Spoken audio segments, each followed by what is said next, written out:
Sushruta for NEET is now available on the Google Play Store. Try it out for free.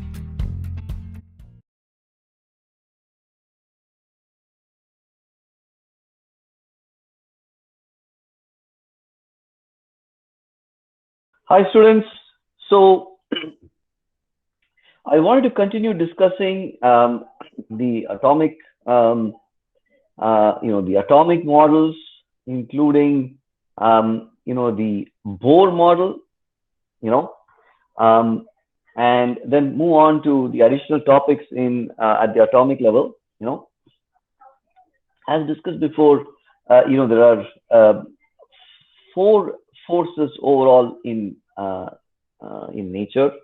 We have not yet discussed the last 2, right? Which is the weak nuclear force and the strong nuclear force.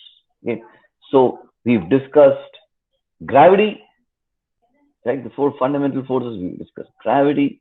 We've discussed at a macro level, right?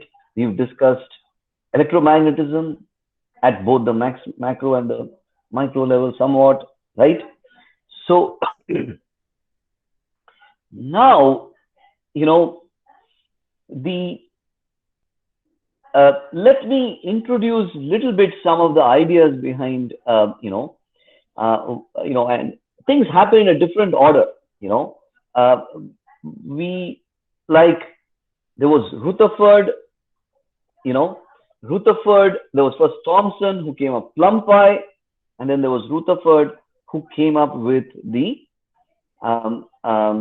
let me quickly reintroduce the material so you kind of get an idea of how this went about, how these things happen. Okay, so there was the Rutherford model, which Rutherford introduced, which kind of put everything in the nucleus, right? Put the positive charge in the nucleus and the electrons in, orbiting around the nucleus, and it was a largely atomized model.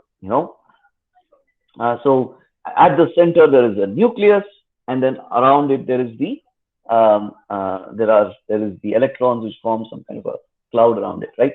So then, and to prove this, he used this the Rutherford experiment, elaborate experiment, as we discussed in the previous classes, right? And there was the scattering, and they found that in there would be some cases, right? Scattering took place due to a positive charge which is stationary, right? And in some cases it would really scatter, and in some cases, like you would see this kind of a rebound, and in some cases just go through, and in a small portion of the cases it would kind of little bit bend, and so based on that, right, he came up with a statistical analysis of that, and then he said that, okay, based on this, there is a concentrated area called the nucleus, and if the alpha particle goes near the nucleus, it then, like, it's almost like what do you say, a collision, right? It acts like almost like a collision, right? Because in some ways it is like a collision. It's just that they come close together and then they diverge. Now these kinds of events also happen at the macro level, and I mean planetary level. The only thing is that force is a much weaker force, right? The gravity is a weak force. Electromagnetism is the strong force, right? So now, and so what he said was that the positive charge is distributed in a very central region.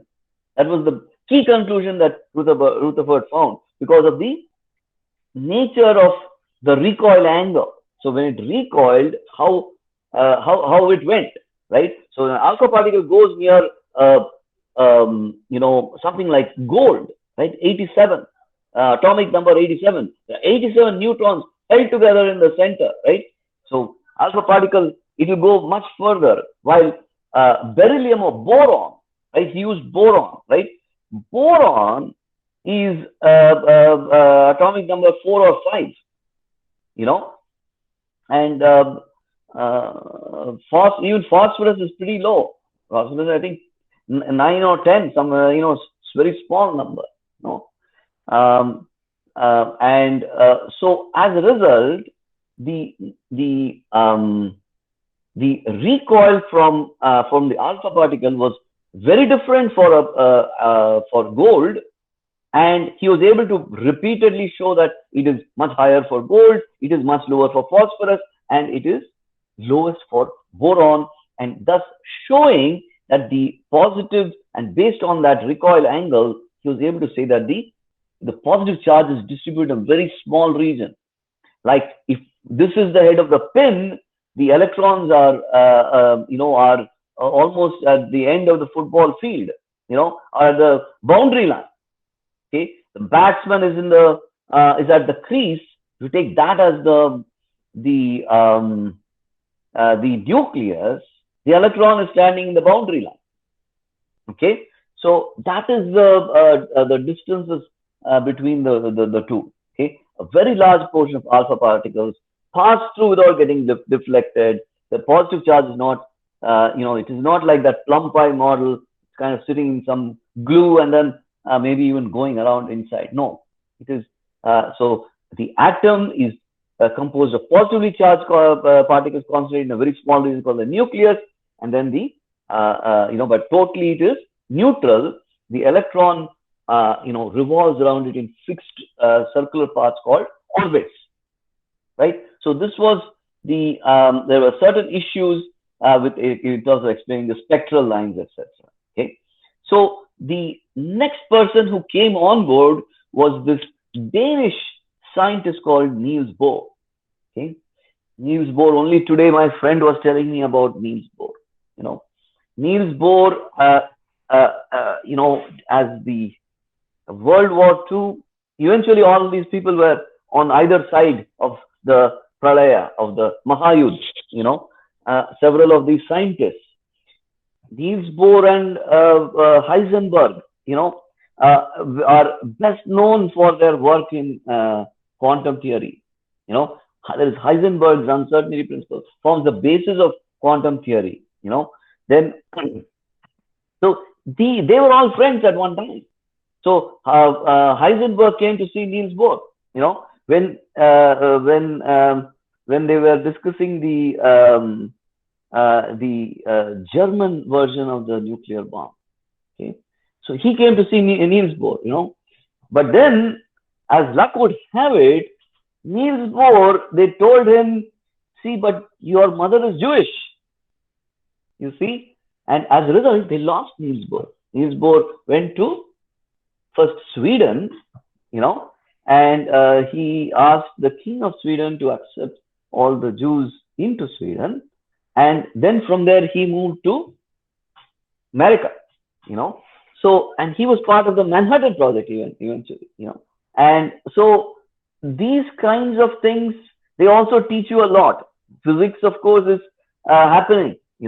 You learn the physics here. So let me continue a little bit with teaching you about the physics itself, rather than stories about the history of how these things were discovered. So Rutherford model, Rutherford and Bohr were friends, or Bohr went to work with Rutherford, because of Rutherford's model. But then Bohr by that time had learned about, because Rutherford was an Englishman. Okay, and so these people were all, like de Broglie, Heisenberg, they were all like, from the continent, they were across the channel, right? So now, so when he went to speak to, he said, there is also this quantum theory that's going on, Therefore, he took the Rutherford model and then he put on top of it the quantum theory, right? And the quantum theory came from de Broglie, E is equal to h mu, right? Dual wave theory, both a wave and a particle, right? And therefore, when he included the de Broglie theory, and then he included the additional details about the from the other scientists as well, quantum theory, Planck's constant. He then said quantization of energy, right? So when he introduced energy quantization, and then that everything exists in fixed numbers. The orbitals are fixed in terms of the number. Then he was able to explain the what is called the Bohr model. Okay, the Bohr model to this day is taught in college. You must understand the Bohr model because it has practical use. Okay, so let's start again with the Bohr model today. And as we go about, he said basically not all circular orbits are allowed. Only some circular orbits are allowed, and when they go from a lower orbit to a higher orbit, right, radiation is either absorbed or emitted. So when the electron jumps from a higher to a lower orbit, it emits energy, right, in the form of light or different these spectral lines come from that, right? And when it comes from a lower energy to a higher energy, then it that happens when it absorbs some energy. Okay? So these were the two criteria he explained. And what was quantized? He quantized angular momentum, right? MVR,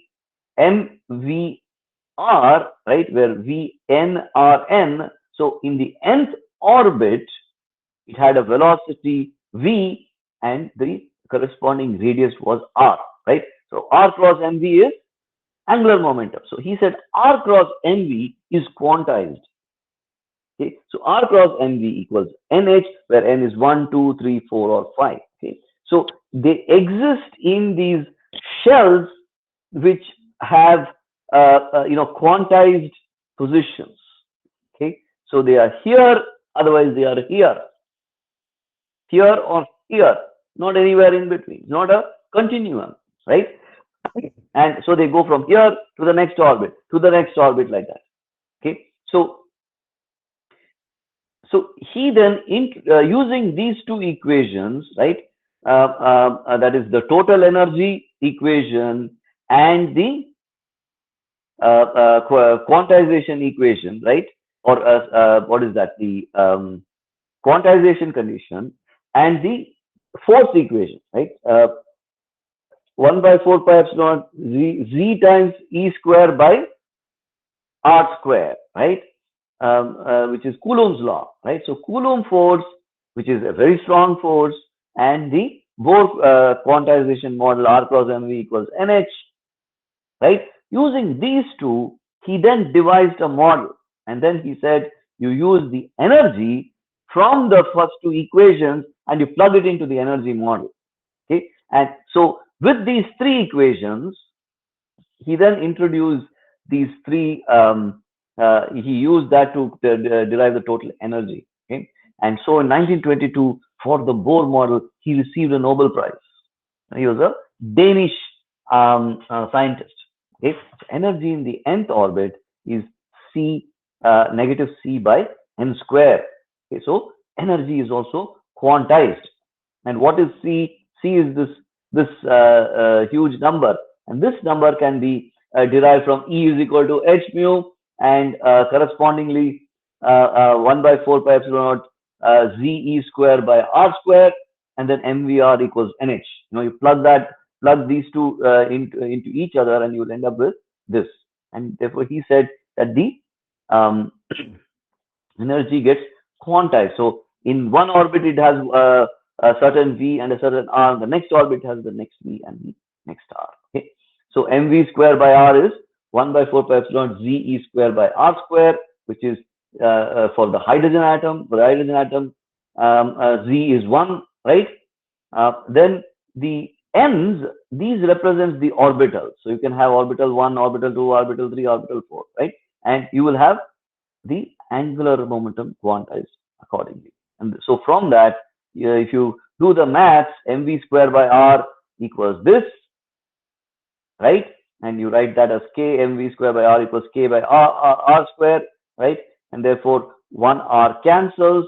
Therefore you get a equation which says, and then which you end up with v times r, right? Mv r equals k times rn.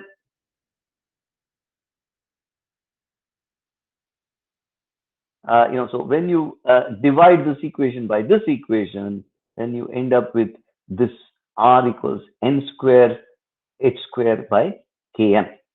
Okay, so you divide maybe so so when you divide the two equations, you get a value for V, right? And that value of V you plug into this equation, you will get the corresponding value for R. Okay, so then using these two, he was able to show that V is proportional to this, right? V is proportional to 1 over n, and R is proportional to n square.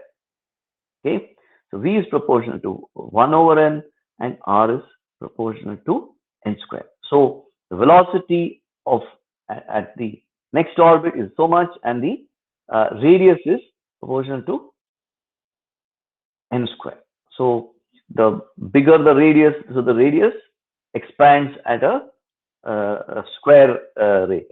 Okay, so now the total energy is Z E square by 4 pi epsilon naught R by R, right? K by R is the total energy, negative K by R is the potential energy, the kinetic energy half mv square. So the total energy, when you sum it up, it just becomes this constant C divided by m square. And this constant C is this value. Okay, so what I suggest is you take a moment to use this mv square by this equation and this equation, and then derive this equation. Okay, so you do this derivation, and then you will be in very good shape. Now, when an electron goes from a higher orbit to a lower orbit, right? When it goes from n equals 3 to n equals 2, right? The corresponding energy that is let out, right? So the C over n square, right? The C is the same as R in this here, RH here, Rydberg's constant, 2.179 10 to the power minus 18, right? So when it goes from here to here, it will emit energy, and when it goes from a lower orbit to a higher orbit, that happens when it absorbs energy. Okay, so this is how these spectral lines were being generated. Okay, and so the C is this Rydberg's constant is specific to a particular type of is Z is a factor there. What is Z? Z is atomic number. Okay, so different elements will produce will have different C's. Okay, and correspondingly, the energy of the spectral line will be different. Okay, so the Rydberg's constant. Notice the H there. It represents hydrogen. H for hydrogen. Okay, so now these electron transitions for the hydrogen atom, right? Where hydrogen Z is what? 1, right? So the electron transition for the hydrogen atom, right? The E photon, right? So the delta E is the energy that goes to the photon. When it goes from a higher orbit to a lower orbit, the energy that is released is h mu. H mu is the energy of the photon. Okay, so E equals h mu, that you must always know. E is equals h mu, and mu equals c by lambda, that you must know. That is basically for a wave. So in an electromagnetic wave, the energy of the photon is h mu. If it has a particular frequency, h times that frequency will give you the energy. Okay, so now, and if you know the wavelength, c over lambda will give you the lambda is wavelength. C over lambda will give you the mu.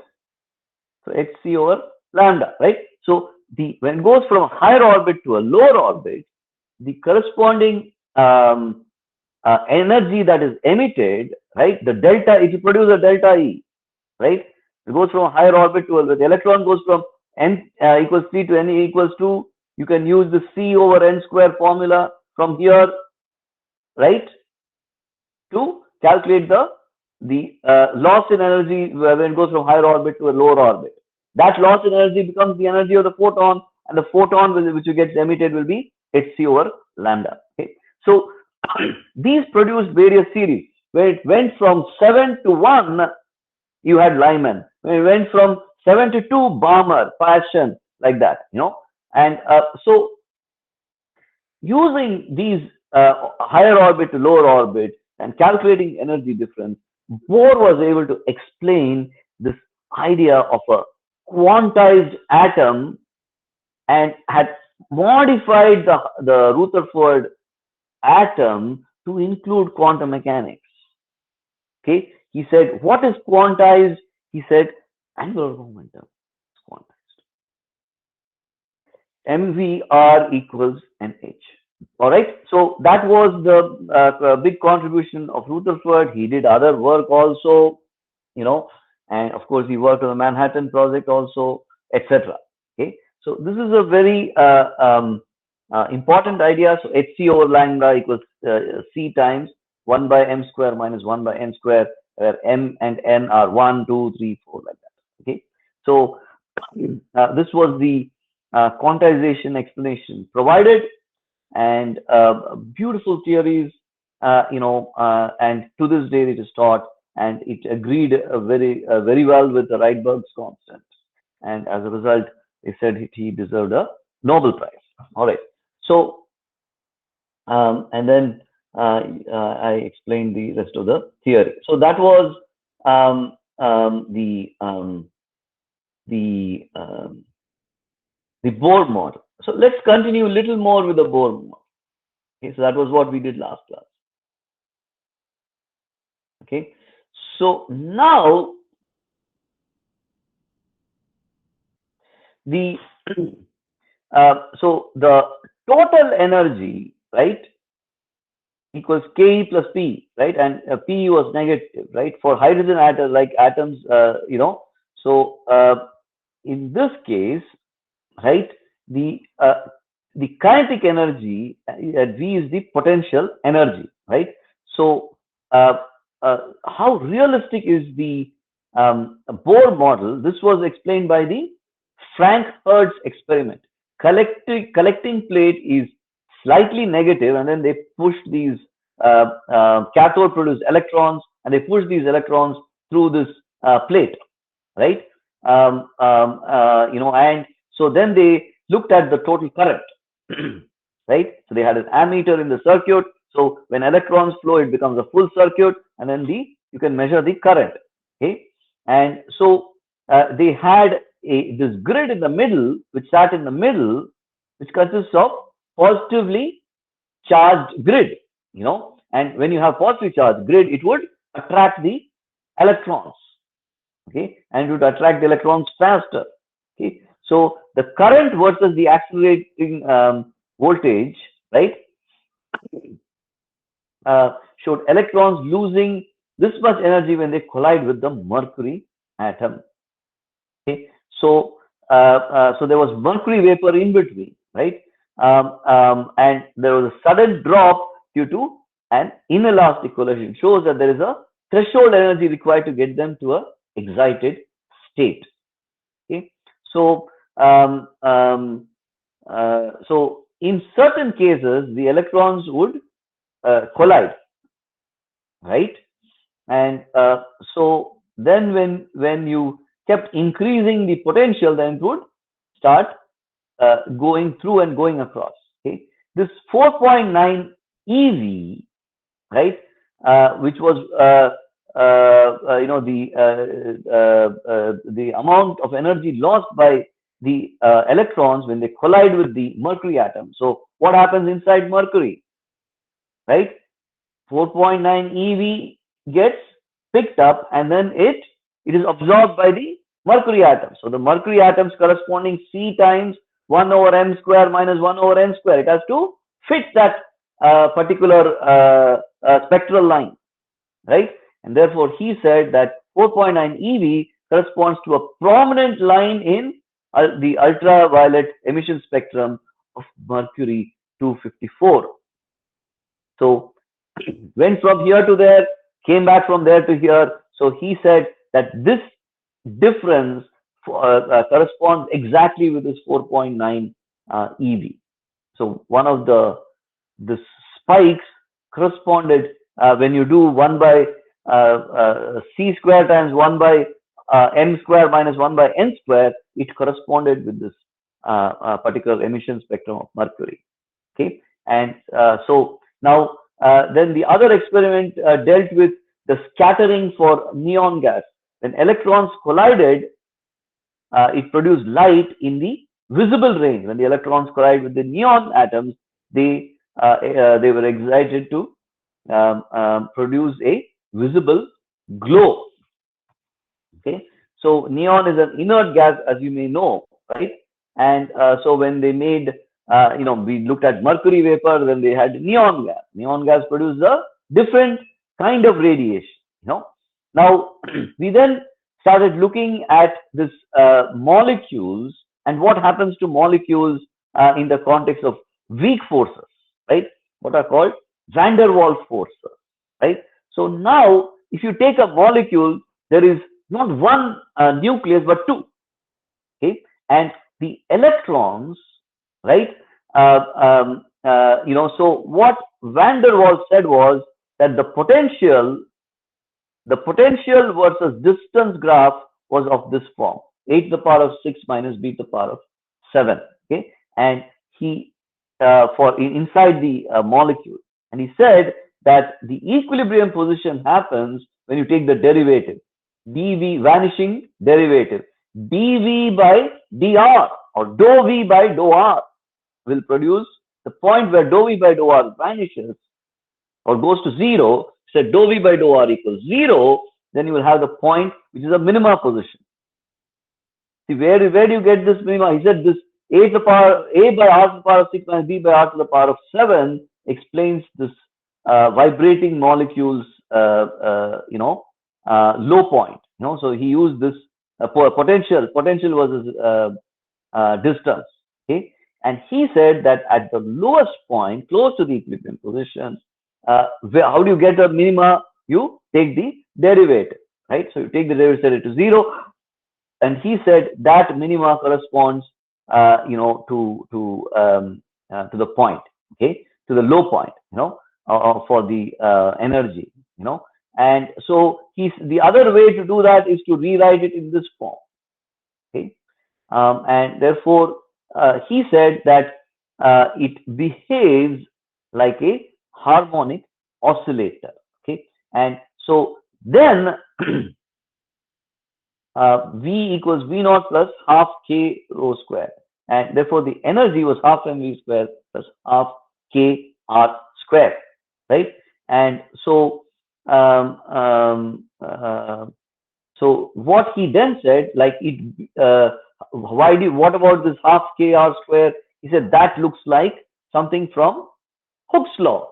That is, it behaves like a harmonic oscillator, simple harmonic motion, right? Harmonic oscillator, because because he had reduced the V of R to this kind of a form, right? So if V of R is of this form, he said you can think of it in the form of a oscillator, okay? And so and he said in 3 dimensions there is a Hooke's law in operation. Okay, so now combining all these together, right, you therefore have mv square by r equals plus kr, mvr equals nh, and then mv square by r square equals k. Okay, therefore he said the velocity equals therefore he ended up with this r to the power of 4 equals m square h square by m square omega square. Okay, and so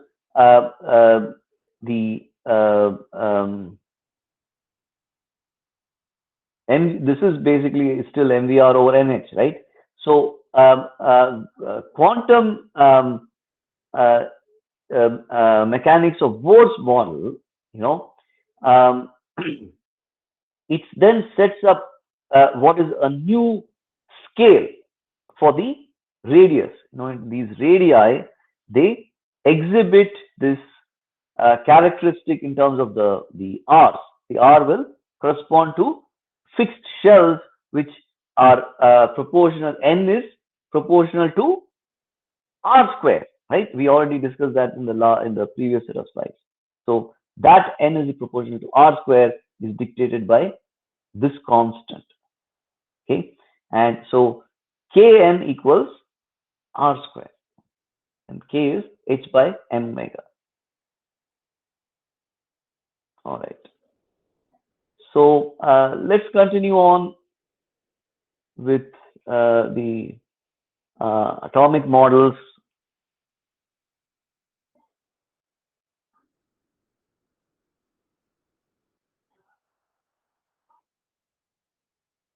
So once the electron was understood and the atomic model was understood in terms of the nucleus being very, very tiny and held in place in a very small spot with the protons and neutrons being held there, and the electrons being in far out there compared to the nucleus, according to Rutherford, was 10 to the power of minus 15, but the atom was 10 to the power of minus 10. That was the size difference between the two. So so it was a massive 10 to the power of 5 difference. Okay, so that then led to people wondering what's going on inside the nucleus. There was a lot of theories which took the next several decades, to fully explain what all happens inside the nucleus. That's when they came up with these additional nuclear level forces. Okay, this is much more complicated material which was only later discovered and fully understood. Okay, now the first ideas here were what happened with Compton scattering. Compton observed the scattering X-rays from electron and found the scattered X-rays had higher wavelengths than what were incident on the electron. Okay, the shift in the wavelength with the scattering angle is what is called the Compton formula. Okay, so the incident radiation, incident photon, had a particular wavelength lambda I. Now the final so post a collision of sorts, right? The electron went a different way, and the photon had a different lambda f, like the X-ray, right? X-ray is a kind of, I wouldn't call photon, but it's another electromagnetic radiation, right? So the change in the wavelength was given by this formula, right? And so hc over lambda, right?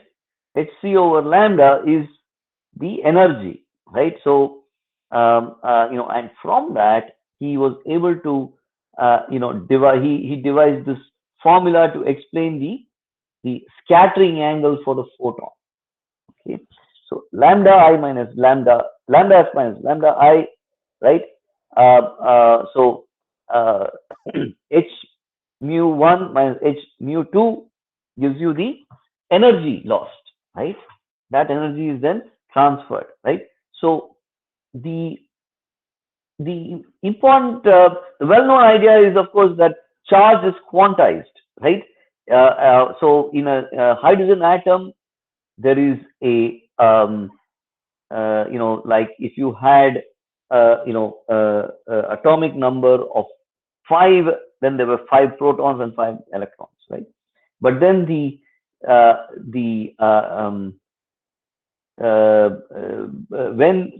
mass was different, right? The mass introduced a second, implied that that there was a second kind of element in these atoms.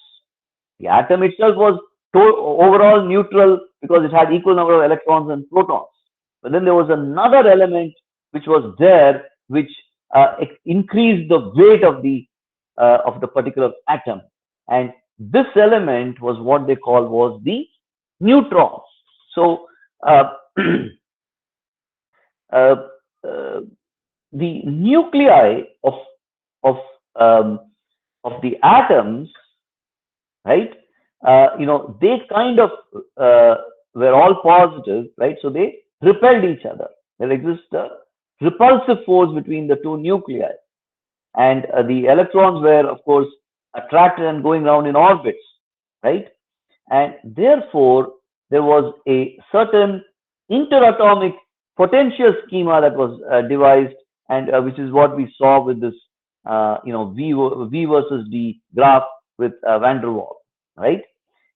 And so, these things, they kind of existed in these stable equilibria, right? But then what they found was that the number of electrons differed from the mass number. The atomic mass was higher, and so then they said, see, there is another particle there, and that particle. So, and also there were all these isotopes that were being formed. So carbon, which is 6, right, had one isotope which was 12, another which was 13, another which was 14. And so what was they had? Why was that? Because they had different number of neutrons. Uh, uh, uh, C14 has 8 neutrons versus, but they all have the same number of protons. Isotopes have the same number of protons, but different number of neutrons. Similarly, hydrogen has two isotopes, right? One has two, has an atomic number of 2, and the other has an atomic number of 3. Tritium has an atomic number of 3, so it has multiple 2 neutrons also, right? So those are the various isotopes, and so there is a deuterium, which is 2, and there is tritium, which is 3, right? Polonium, which has a atomic number 84, has 33 different isotopes. Now, this James Chadwick, who then discovered the neutron by bombarding, he had this alpha source, which with a beryllium, uh, uh, you know, sheet in between, and then when he bombarded the beryllium sheet from using the alpha source, there was radiation produced, which he passed through this paraffin wax, and then that produced protons. Okay, so this bombardment, then led to the discovery of neutrons, okay, using this Chadwick experiment. The bombarded elements gave rise to two kinds of elements. One was the proton, and then there was another neutral radiation. Okay, the second neutral radiation had fantastic penetrating power. It just like go through many different things, and before it got absorbed somewhere. Okay, this neutral radiation could further eject electrons from a number of protons also. Okay, and therefore this result, they therefore came and said that the nucleus had this other kind of charge, other kind of, not charge, other kind of particle, and that particle they called was slightly heavier than a proton. Okay, that particle they called neutron. Almost the same, but slightly, very slightly heavier. Okay, and he calculated the mass using conservation of momentum, and so that led to the discovery of that neutrons and protons were sat in the nucleus. So then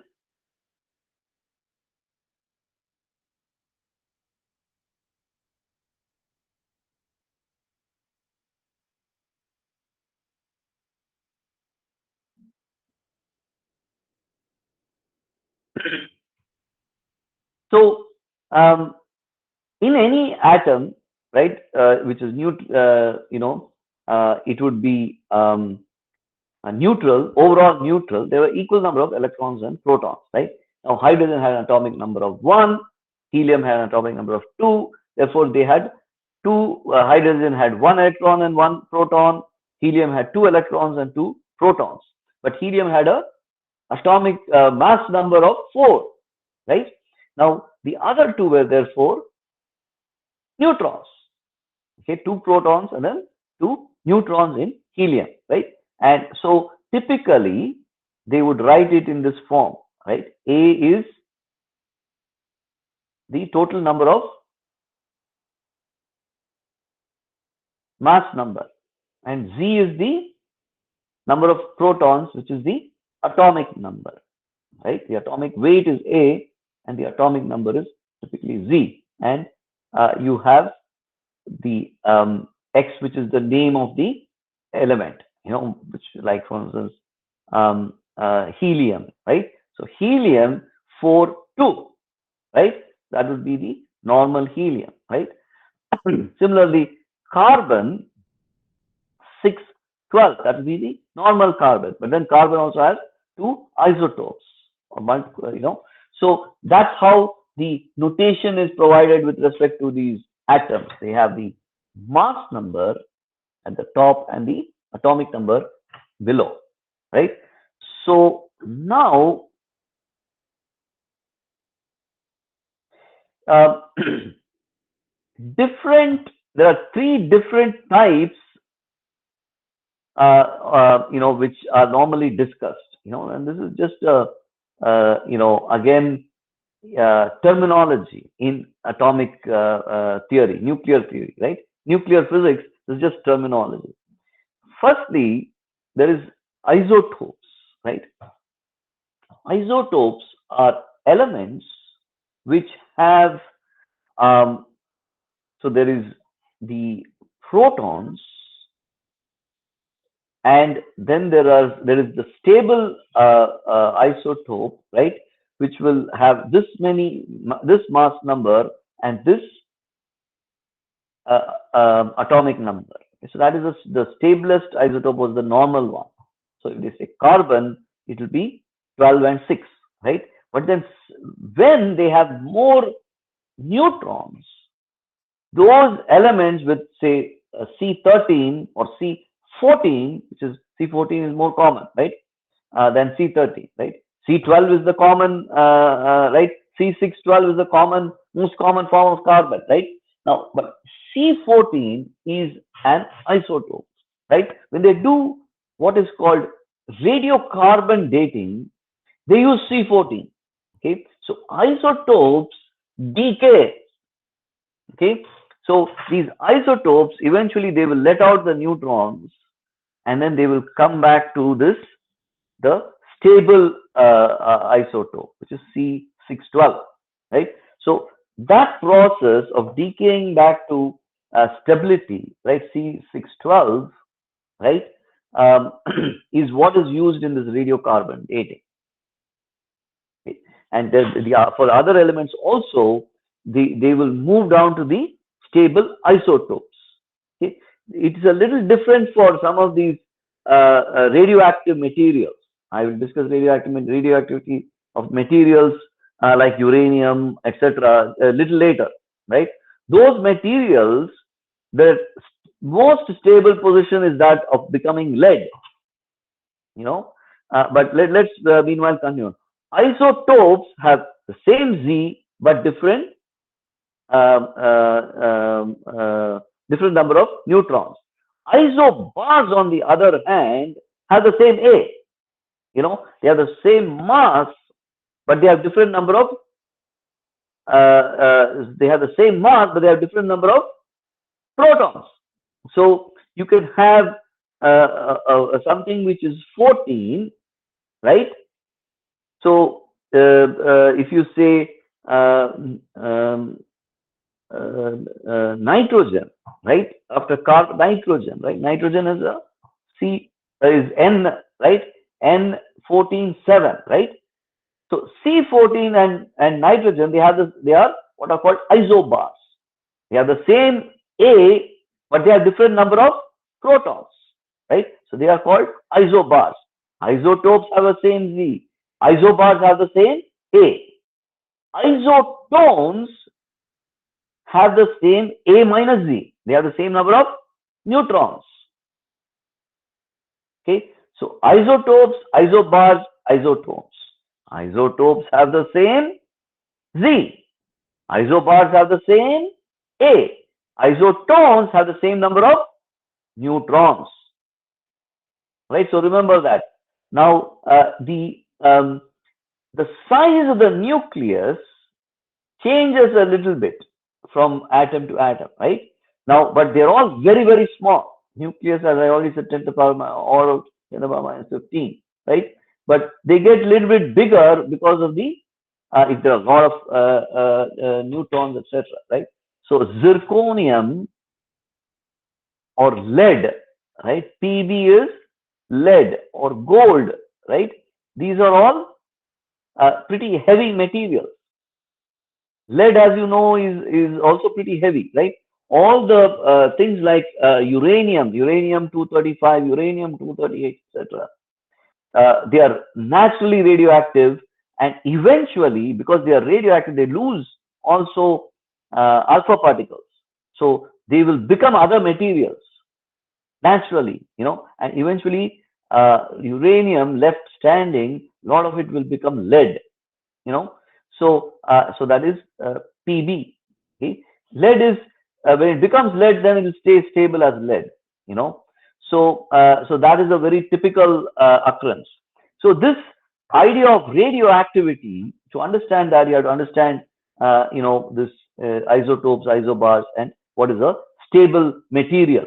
Okay, so two parameters are there. Okay, so now with respect to the nuclear size, the R is equal to R naught, which is R naught is this one is a fixed constant, times A to the power of 1 by 3. Okay, so what is A? A is the mass number, right? So the greater the mass number, it added this factor. So if it was, let us say, uranium 238, 238 to the power of 1 by 3 is what? That would be how much bigger it would be than the hydrogen atom. Hydrogen atom you take is R naught. Okay, so it would be this much. Okay, hydrogen atom is just a proton, right? So correspondingly, so Rp is this. He's saying it is 0.85 10 to the power minus 15. So R naught is a fixed number. Maybe it's for helium. So R naught times this gives you the radius.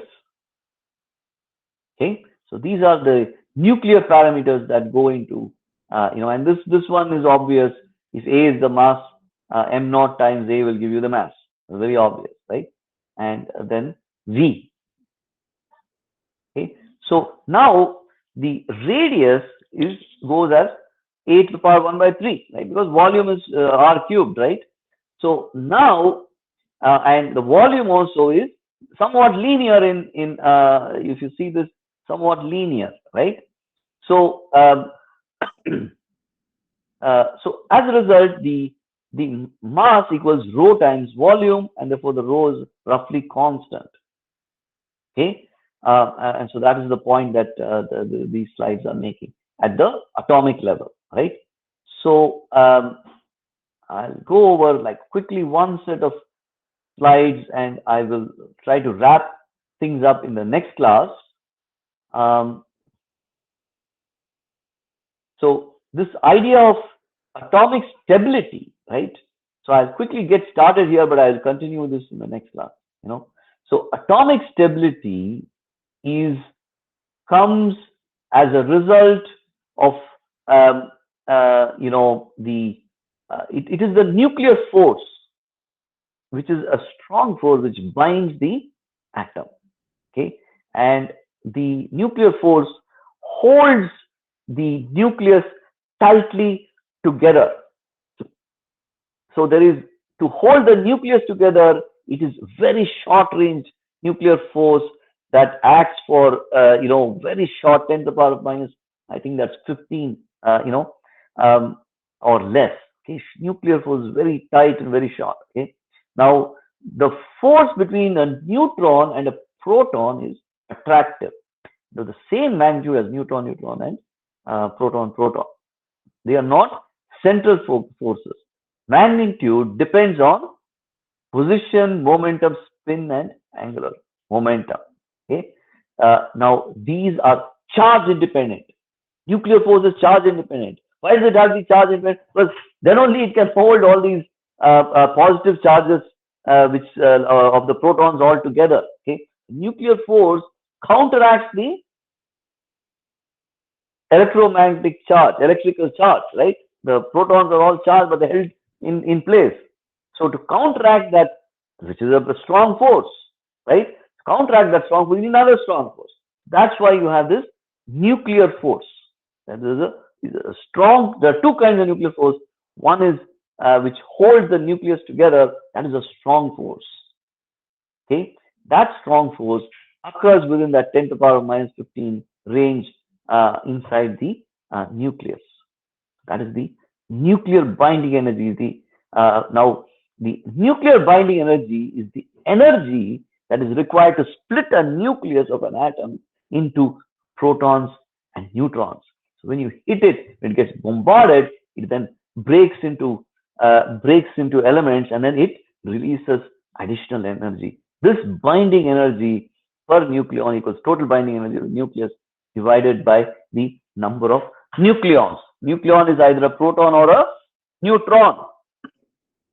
Okay, so I'm going to stop here. We've run out of 1 hour, but I will continue the discussion of the nuclear, the nuclear forces and how nuclei are held together, and the additional elements.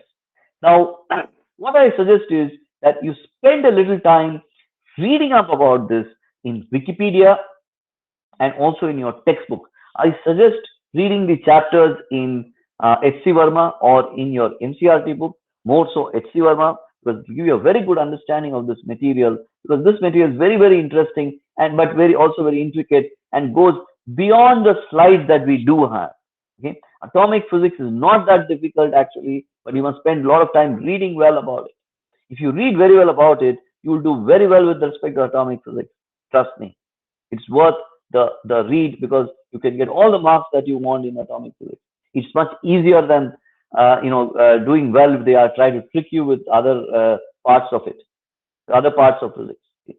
So compared to that, you have to spend a lot of time trying to chase the marks in say rotation.